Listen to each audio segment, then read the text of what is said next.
Hello, hello. Thank you for being patient while I shared to a few places.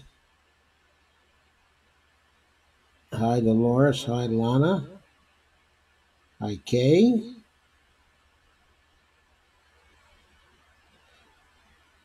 Hi, Evelina. Lana says, I'm trying to be chipper. This Iraq Iran thing is making me angry and frustrated and exhausted. I need to still finish my work, but would love to go home and have a few drinks and just forget everything for a little bit. Sorry to be a Debbie Downer. Well, thank you for coming, Lana. I'm glad you're here. I'm sorry that you're feeling like a Debbie Downer, but I think we're all feeling somewhat like that. Kay says, watching live news coverage from Iraq. What a mess we have there. Yes, we have a big mess there. Uh, and Steve says, I think we're just waiting for the other shoe to fall. Well, the other shoe has already started to fall. There's Bonnie. Hi, honey. And there's Steve, who's talking about the other shoe. And Cheyenne is joined. Hi, Cheyenne. I hope you're well tonight. And that brings us to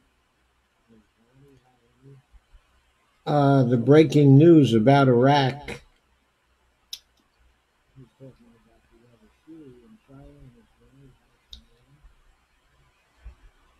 And we can just go over to the news article from Common Dreams.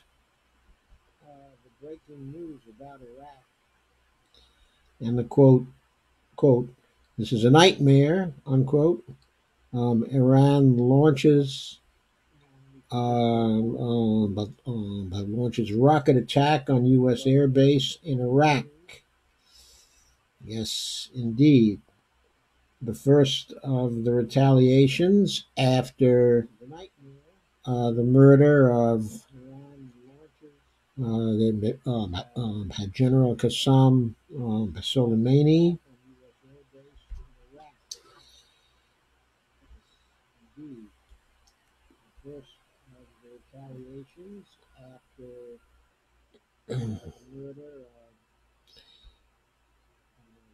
Okay, and the Revolutionary Guard Corps, okay, of Iran claimed responsibility for a missile attack on a U.S. airbase in Iraq on Wednesday morning local time. Uh, and people are saying, of course, this is exactly what we feared. Donald Trump's war with Iran has escalated to the next level. A call for Iran to immediately stop the attacks. But Make no mistake, the war beginning to unfold is because Donald Trump chose war over diplomacy. The attack was on the Al Assad air base, which was reportedly hit by more than a dozen missiles. And the IRGC said, quote, the brave soldiers of IRGC's aerospace unit have launched a successful attack with tens of tens of missiles on al-Assad military base in the name of martyr General Qasem Soleimani.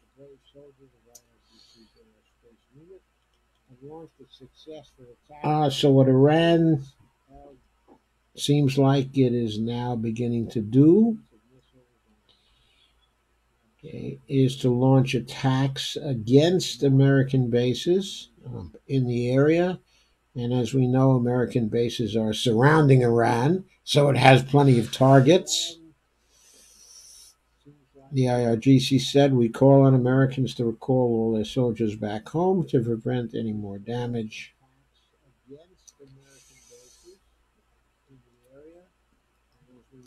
Trump, of course, has threatened to strike Iran if it attacks any U.S. forces or assets. Well, it has done so. And now the ball is in Mr. Trump's court. Will he go ahead and escalate further?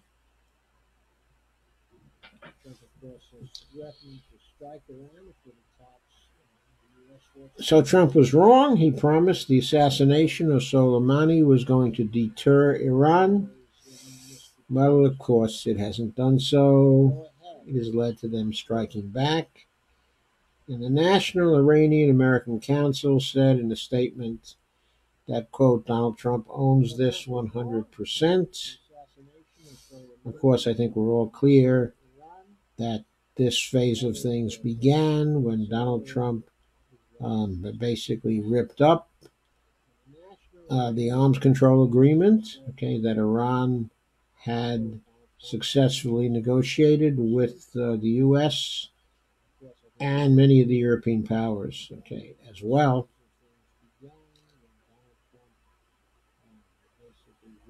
And people, okay, are tweeting and they're saying various things, but well, the bottom line is that what people were predicting has happened, and there was an attack actually against a number of the facilities inside Iraq. One was the Al Assad air base, but there was an attack against Erbil in the northern part of Iraq.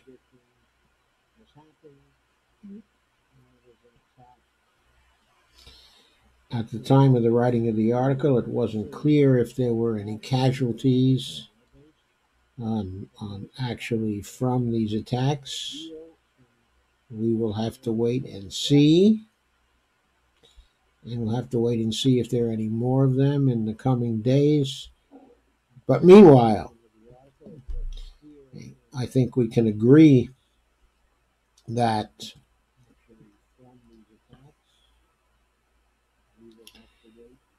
what we need to do now is to pressure our government as much as we can to restore, to try to restore the status quo by replacing Donald Trump, by constraining his activities. The constraints on him, but through legislation involving the War Powers Act,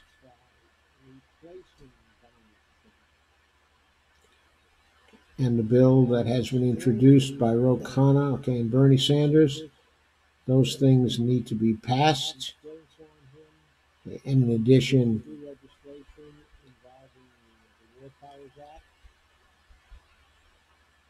we need the Senate and Mitch McConnell to step up and to get on board with the impeachment, okay, of Donald Trump. He is too dangerous.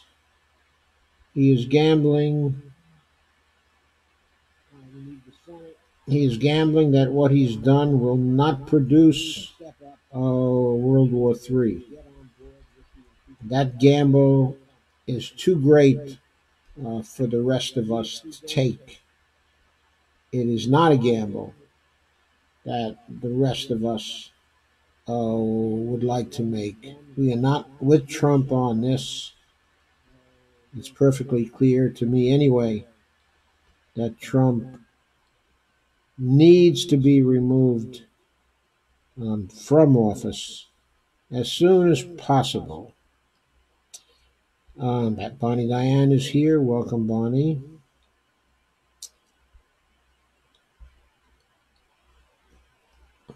Okay, Bonnie Diane is the other Bonnie.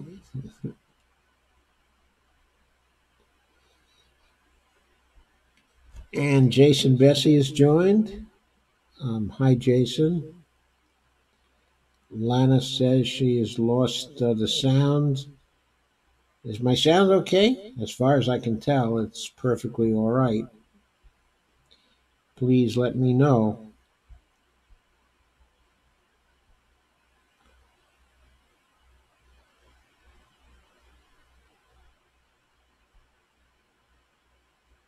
And Evelina says Mr. Mitch should step down, not step up. Well, he ought to step down, but first he ought to step up. Cheyenne says the sound is okay. Thank you, Cheyenne. So there we are. We have the pressure. Of course, there's going to be a nationwide effort again on Thursday to make it clear how we all feel about a war with Iran, okay, at this point. That we don't want one. That we don't want one. Thank you all for telling me the sound is good. I had that impression. Okay. So it's up to us now. We need to deluge the Congress, deluge the House, and deluge the Senate with calls. And we have to say, we want Trump stopped. We want him stopped. We want him impeached, replaced in the presidency, and we want the powers of the presidency to be constrained in relation to the ability to start wars that have not been cleared with the Congress and the rest of us. But first, Cheyenne points out there are global rallies on Saturday, January 25th. Well, long before then, there's a rally here on Thursday, January 9th. And Sam Hollenbeck has joined. Hi, Sam. Very nice to see you. So, we've got to do all we can to stop this, to place pressure so heavy on Trump that if he will not fold, then the rest of the administration will. Remember, the administration has the power to replace Trump itself if they view him as mentally incapable of serving as the president any longer. There is a law that allows his replacement right now. There is also impeachment as an alternative. There is also constraining the power of the executive branch to go to war with Iran without an authorization from the Congress. Steve says, on the bright side, an anti-war movement is finally growing. Yeah, that may be, Steve, but we have to grow fast enough that we stop this now before it escalates into something totally uncontrollable. These days, that can happen very, very fast. All kinds of silly mistakes can be made that force either one side or the other to take very drastic action. We don't know what the allies, okay, of Iran are going to do. We do know that it would be helpful to the situation if our own allies were to defect at this point and to tell Trump, no, we are not going to sit still for this. We never wanted to buy into a war with Iran. We're no longer willing to continue the sanctions. The sanctions end as of now. Any new sanctions that you put on them will not include us. Will not include us. We don't care what you do. That is the way things are going to be from now on. That has to be made very, very clear to Trump. So, there are a number of other commentaries and statements today from the alternative media, okay, of which we are a part.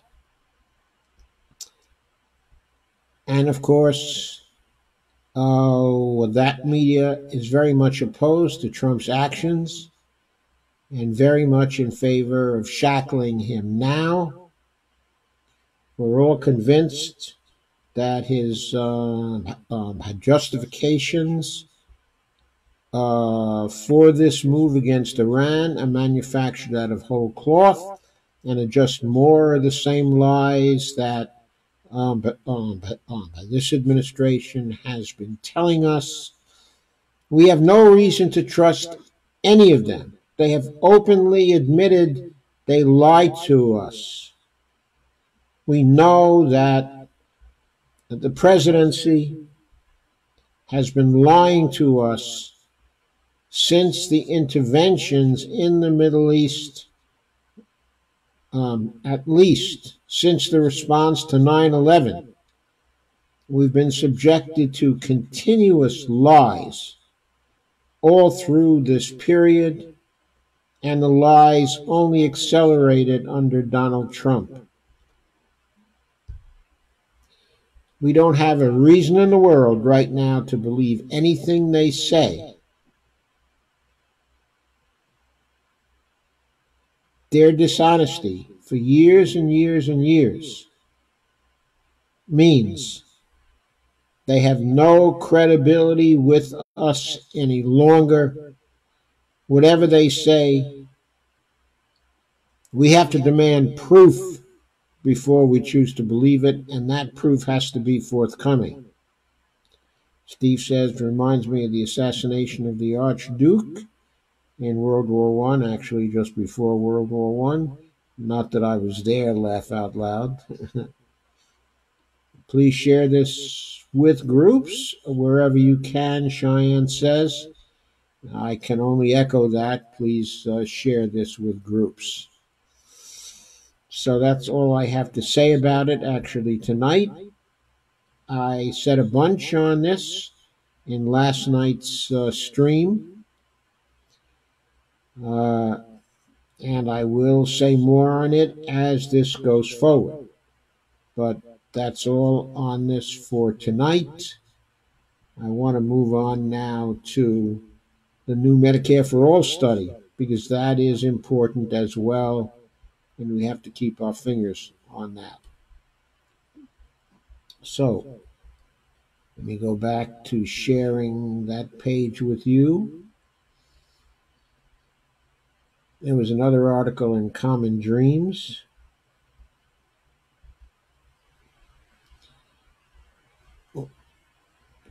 And that article is called Study Shows Medicare for All Could Save the United States $600 billion annually on paperwork and other, quote, useless bureaucracy, unquote. That's an article by Jake Johnson. It was written today, and it's based on a just released new study published in the Journal of the Annals of Internal Medicine. It was yesterday, actually, published. Okay, the lead paragraph on this article is insurers and healthcare providers in the United States spent a staggering $812 billion on paperwork and other administrative burdens in 2017 alone. The bureaucratic costs that could be dramatically reduced by switching to a single payer system like the Medicare for All.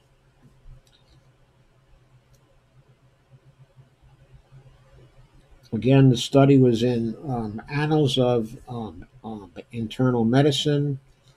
It was written by David Himmelstein, by Stephanie Woolhandler, and the third author,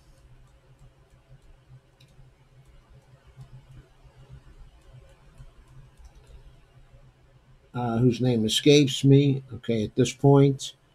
The senior author was Himmelstein.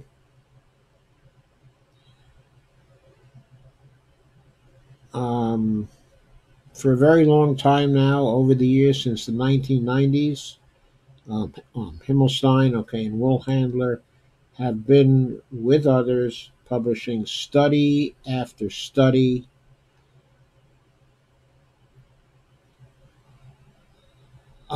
dealing with the costs, okay, of Medicare for All compared to the present system, the effects of the present system, fatalities, divorces, foreclosures, the bankruptcies under the present system. They have been leaders in researching and writing these studies coming out, okay, of academia, which affect the debate, okay, on Medicare for All very greatly.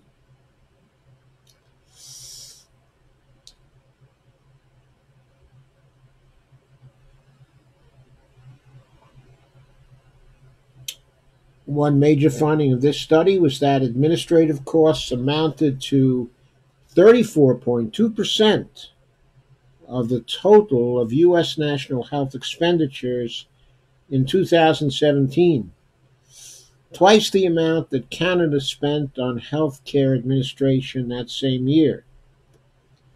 The study's authors noted that U.S. healthcare providers impose a hidden surcharge on patients to cover their costly the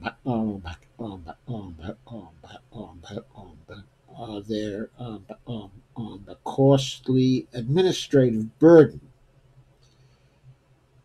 They point out that $2,497 per person is spent on healthcare administration, or was in 2017, while Canada spent $551 per capita.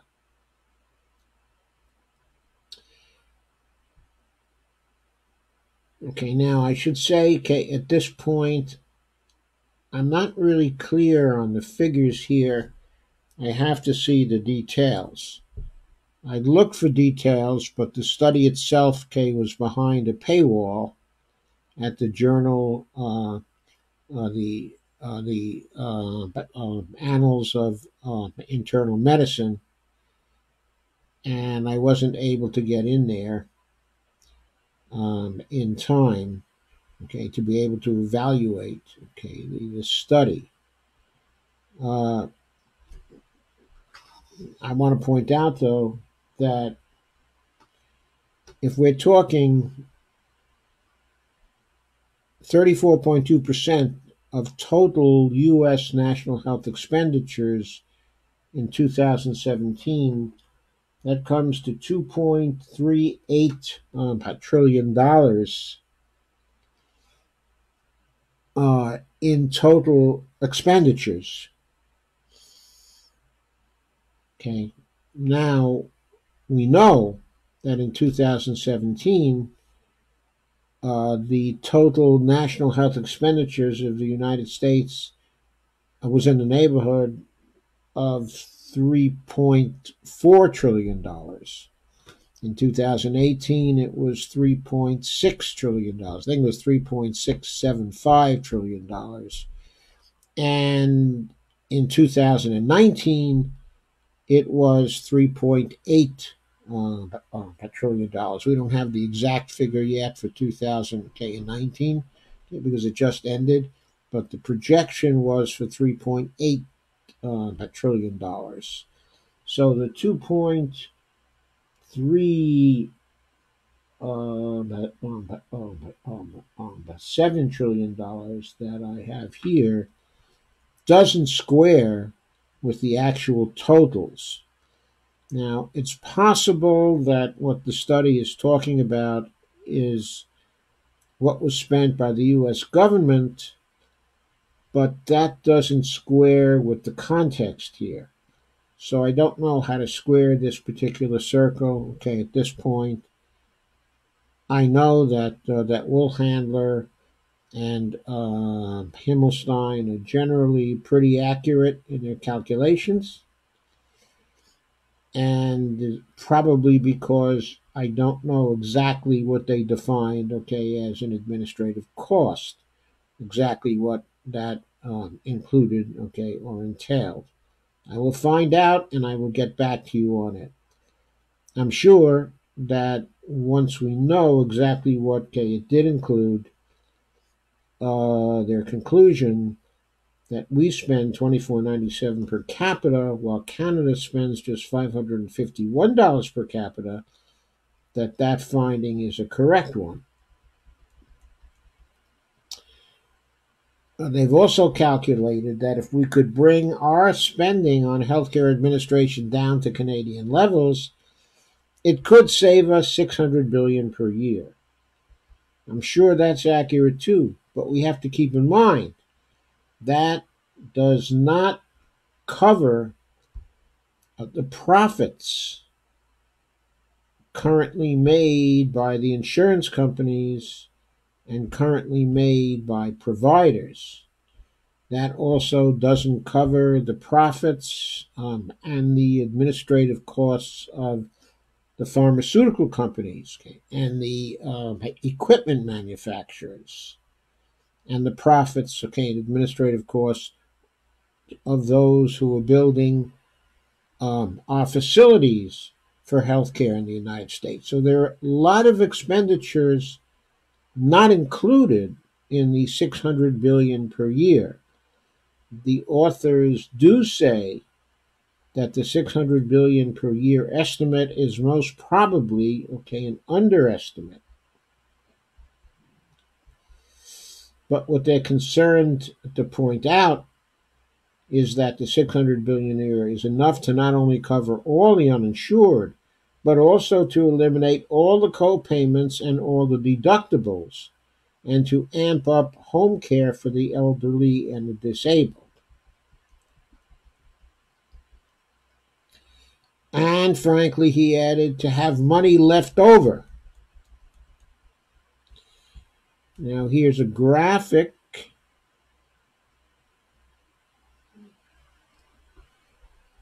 Let me bring that graphic to you. That can give us a little more information, I think. Here, let's see if we can see this. If you can see this, yeah. You should be able to see it on your screen just fine. So the categories of expenditure included insurance, overhead, and government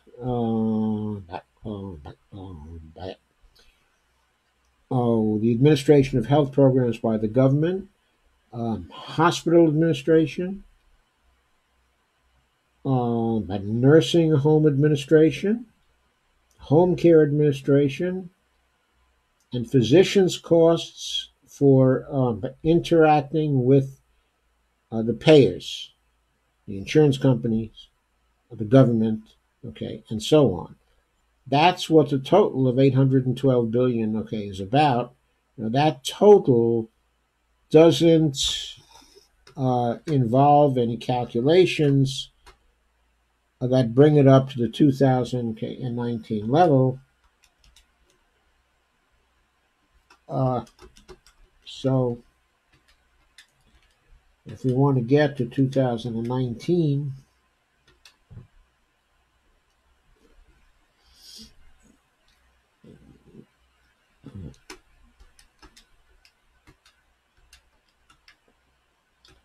we'd have to mark that up by 1.12,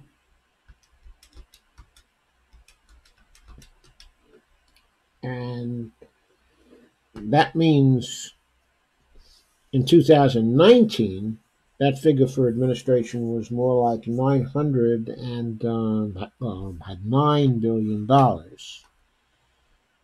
And we can save roughly 80% of that.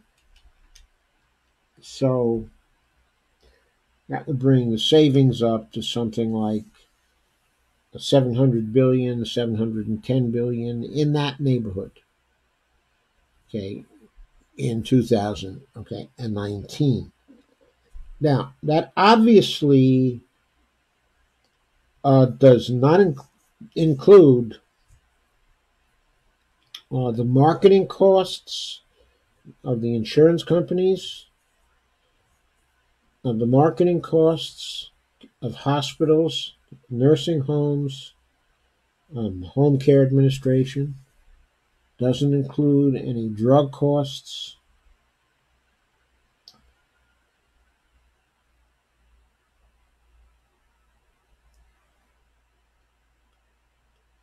It might not include costs of certain employees. There's a lot that the 812 billion they're talking about here does not include, which means there are many more areas to get savings from. The 700 billion, okay, I estimated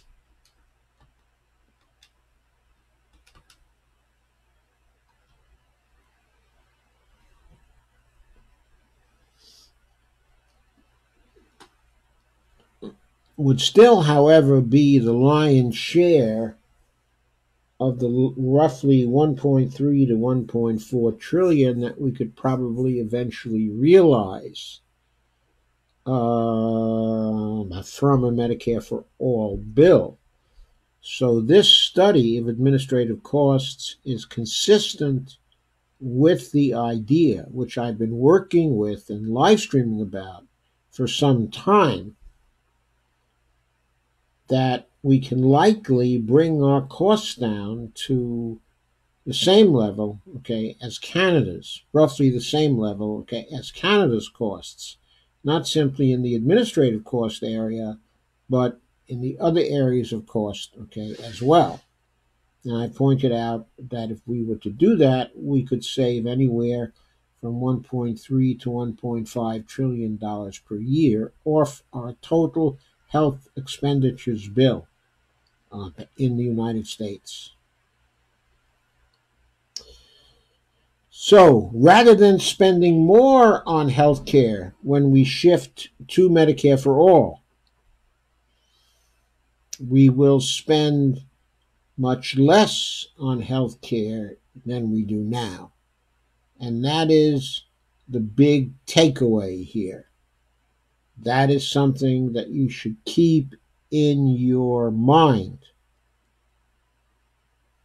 That most probably Medicare for All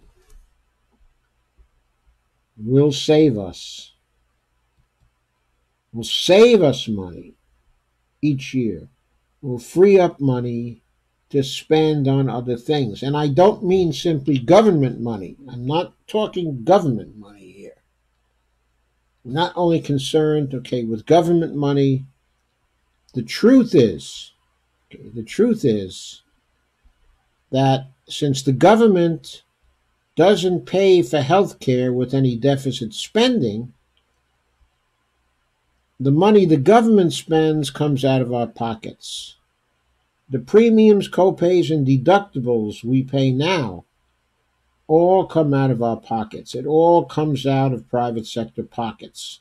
So what we're talking about here is savings to the private sector, which the various elements and components of the private sector, including households, can spend on other things. Can spend on other things. Oh, by the way, just a side point on this, but an important side point. A study was done by Himmelstein and Wohlhandler, okay, on administrative costs in 1999. So 20 years ago, that was the latest study done on administrative costs. And that study showed that 31% of costs were administrative costs. So this study shows that the percent going to administrative costs has gone up over the 20 years to 34.2%. Now that is a very important conclusion. And the reason why it's a very important conclusion is because one thing we were trying to do with Obamacare, one thing people were saying about Obamacare from the beginning was that Obamacare was going to bend the cost curve. This study shows that there is no way that Obamacare has bent the cost curve, at least not with respect to administrative costs, that those promises were in no way borne out. And this reflects on the proposals made by Joe Biden and by Buttigieg and by others in the field, the presidential field, who at this point are favoring a public option and talking about a public option. And Elizabeth Warren, too, who's talking about eventually getting to Medicare for all, but she wants to start out with a public option. There is nothing in a public option as proposed by these people thus far that would in any way bend the cost curve when it comes to administration. This study should highlight that reasonable conclusion very, very clearly. That is, this study, coupled with their proposals for the bills they favor, they have nothing in them that would cut down the administrative costs under what we have now. In fact, the complexity of these bills would most probably only serve to increase the administrative costs still further. So these proposals are impractical from a cost point of view compared to Medicare for all. This study is another boost for legislation favoring a Medicare for all bill, and we should not lose sight, of that. I'll be following up in future live streams as I learn more about this study and as I can fit the specific numerical findings into the overall framework, which basically says in 2019, we spent $3.8 trillion here in America on healthcare spending. National healthcare spending was at $3.8 trillion. We know that now, for sure. Okay? And what this study finds has to be consistent with that as an overall check. So, that's all I wanted to say tonight about the study. I think it's a very important one, and we'll have to cover it in the future. I'm going to go consider your comments now. Thank you for being patient. Thank you for being here. By the way, please share, like, and subscribe, especially when this goes up on YouTube pretty soon.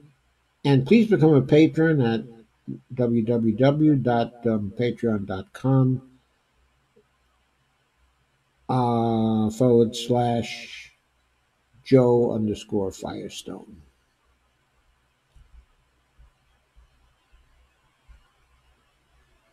Now let me see what you've been thinking.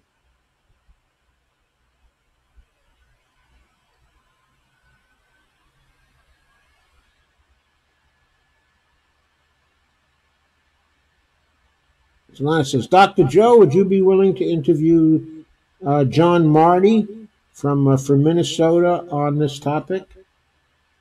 I certainly would be willing to interview John Marty, but even more, I'd like to interview Kip Sullivan on this topic.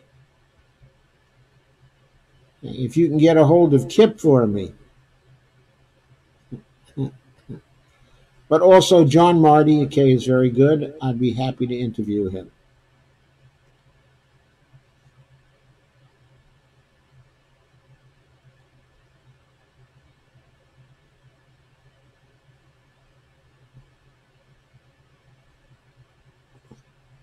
Okay, Richard, I left the link to the article on the study here.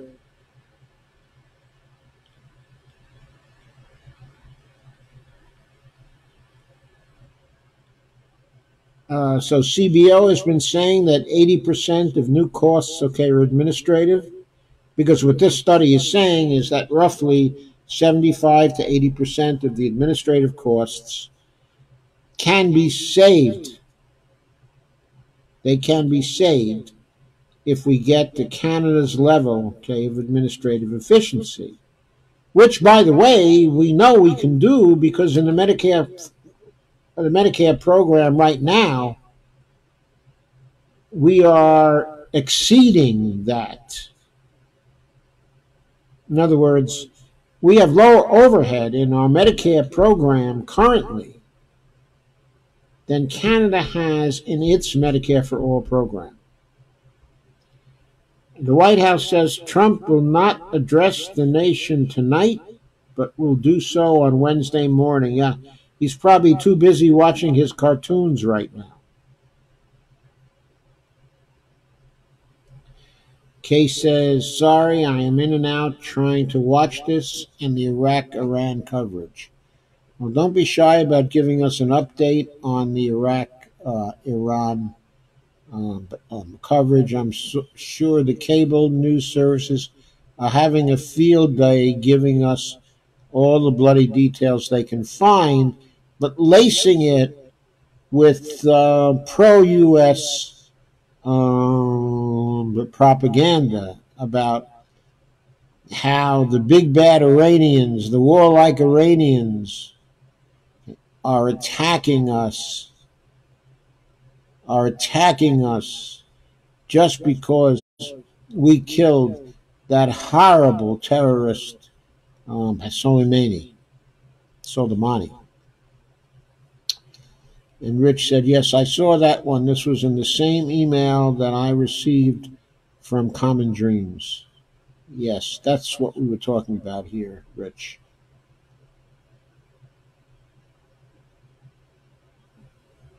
So Lana says she's not sure how to get to Kip. Probably through PNHP, you can probably get to him. Somewhere I might have his email. I'll check it out. Okay. I used to have it, but this was way back when. It might have changed. But I'd be happy to interview John Marty. He's very good. Kay says, not at all easy, Steve. All the bureaucratic crap sucks. Can't own anything worth more than 2,000 and other crap to deal with. But good luck with your kidney. But Steve DeVore says, I need a kidney, and it seems they don't want to do anything till I'm up for surgery, or so I believe. They won't tell me what I need to do. And that sounds terrible. Cheyenne says, I'm having Wi-Fi problems. Okay, I may disappear. Okay, Cheyenne, I hope they clear up. But if not, hopefully I'll see you tomorrow. And Rich says, wonder where Ken got this data.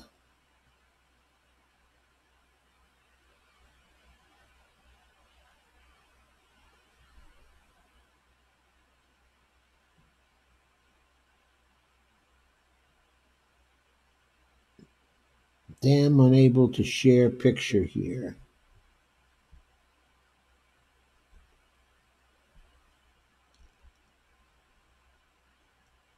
Susan Eldridge has joined.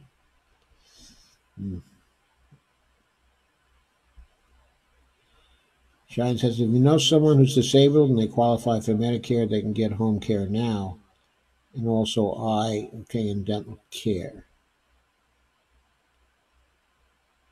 If they qualify. If they qualify for Medicaid. Cheyenne says, hi, Stephen. Cheyenne says, rubber bullet. Steve DeVore says, I'm a little late.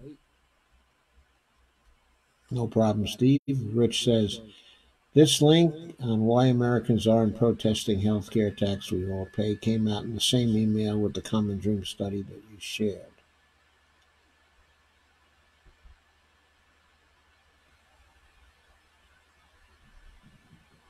Yes, okay, I've read that. I haven't had a chance to go through it yet, okay, and evaluate it.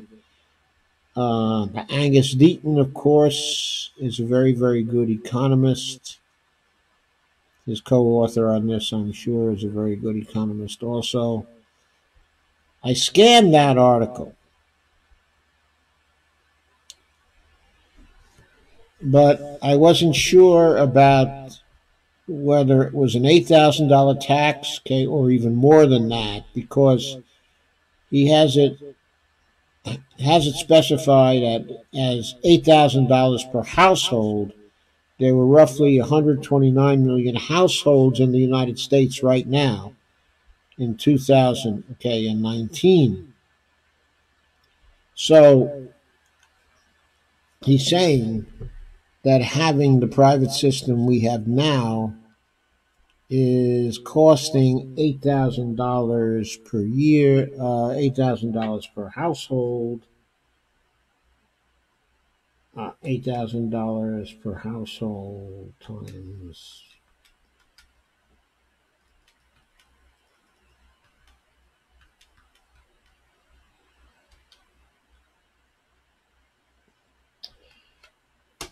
So yeah, that comes to a little more than $1 trillion per year. By my calculations, the tax is higher than that. What I'm saying is, I think the tax, quote unquote, what it costs us to have our current private healthcare system is probably between 1.3 and 1.5 trillion dollars per year. So I think that Deaton has an underestimate in this article. That was one reason why I didn't want to talk about it.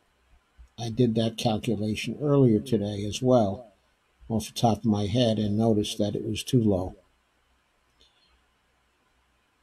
What is the diff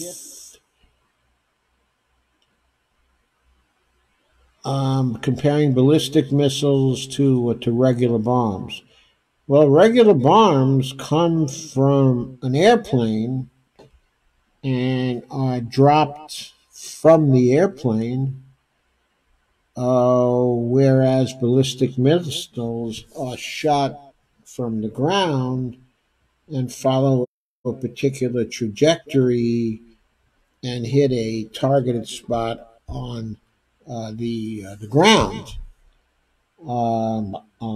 Other than that, the payload of the ballistic missiles can range from a fairly minor payload actually to a nuclear weapon, okay, for a ballistic missile. So it can be all over the place. I guess the same is true, okay, of bombs, but uh, it's very hard to defend against both. Once a ballistic missile is in flight, it is hard to shoot it down. It's very hard to be 100% successful, okay, in shooting it down. But of course, you can avoid bombs by shooting down the planes before they get to bomb you. So that's different. I have no idea what kind of payload, okay, the ballistic missiles fired by the Iranians had. The air bases seem to be still standing, so the payload was probably not as heavy as all that. So Cheyenne says, because I'm legally disabled, I had both Medicare and Medicaid. Neither one covers the treatment I need. Expanded Medicare won't either. You don't think the Jayapal bill, HR 1384, won't cover the treatment, Cheyenne?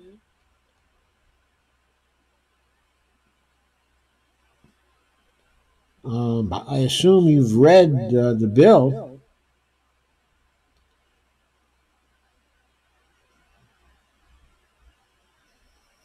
Okay, if you can explain why you don't think it will cover it, then I'd be happy to learn about that, if you can explain that to me.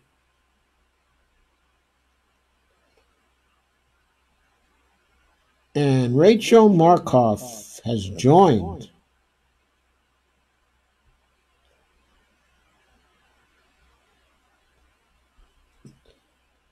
Been a long time, Rachel. It's been a long time.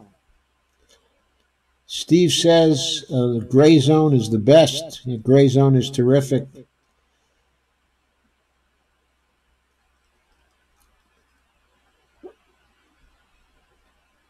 There was a terrific interview that Anya Parampil had earlier in the day with Professor Mohandi of the University of Tehran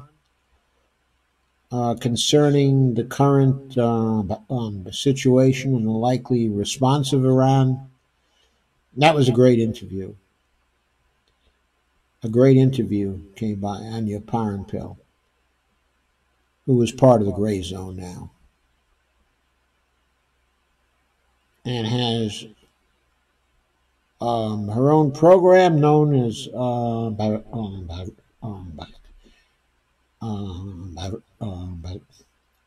actually Red Lines. Red Lines. And Cheyenne says, check out the Gray Zone video about reviving the peace movement. I'll certainly do that, Cheyenne. Kay says, Tammy Duckworth is not at all happy with this.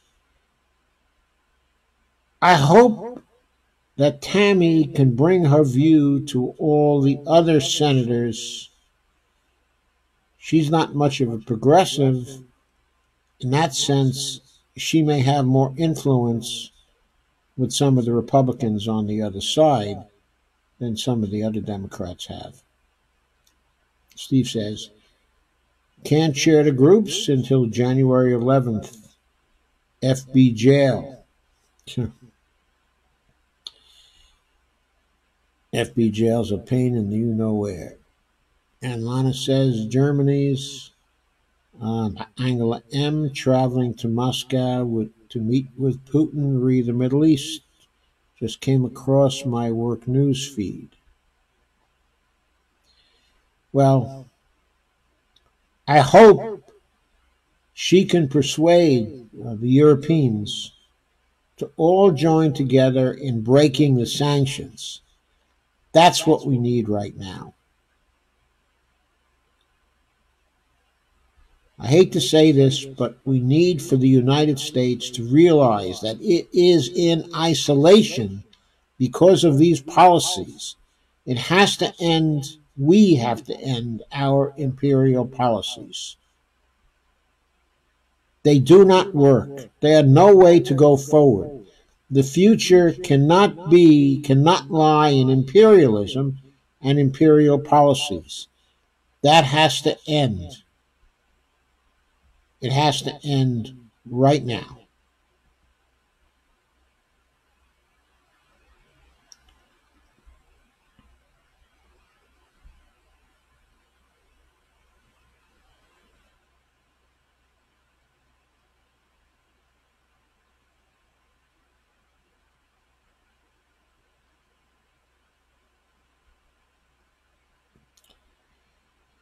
Steve Wolfbrand says there are many parasites in our private healthcare system. I've been to the house of our company's rep.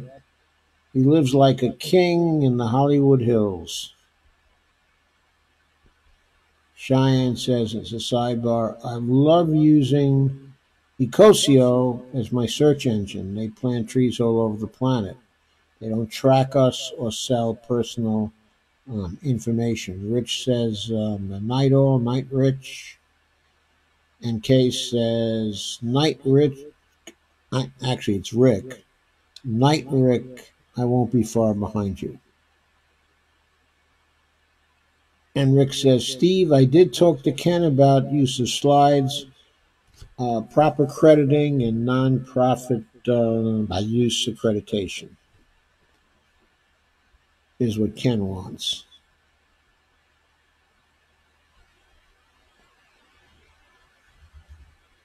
And Kay says,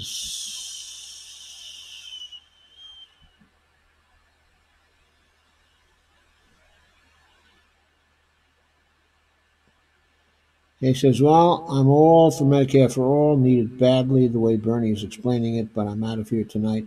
Have a peaceful night, all, and we'll talk next time. Thank you, Joe, for the chat. Sure, Kay, have a great night. Larry Elger has joined. Hi, Larry, nice to see you. Cheyenne says, I need to be in a specialized detox center for my mold poisoning. It's too complicated for texting. Sorry. Sorry to hear that, Kay.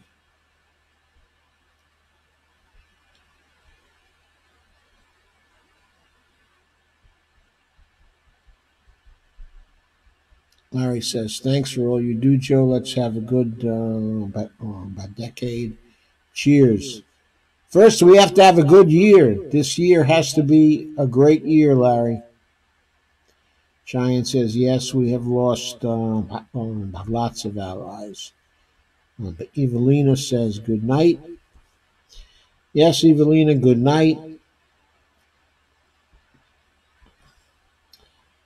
And unless there are more comments, I'm going to say good night, okay, as well.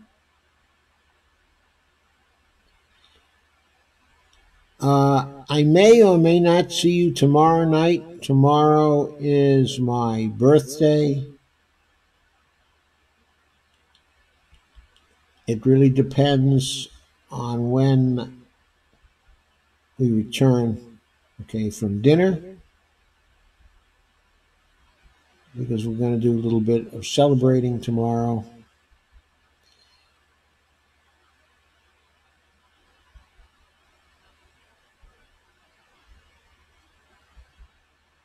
Most probably, if I miss tomorrow night, I'll try to make it up on Friday night.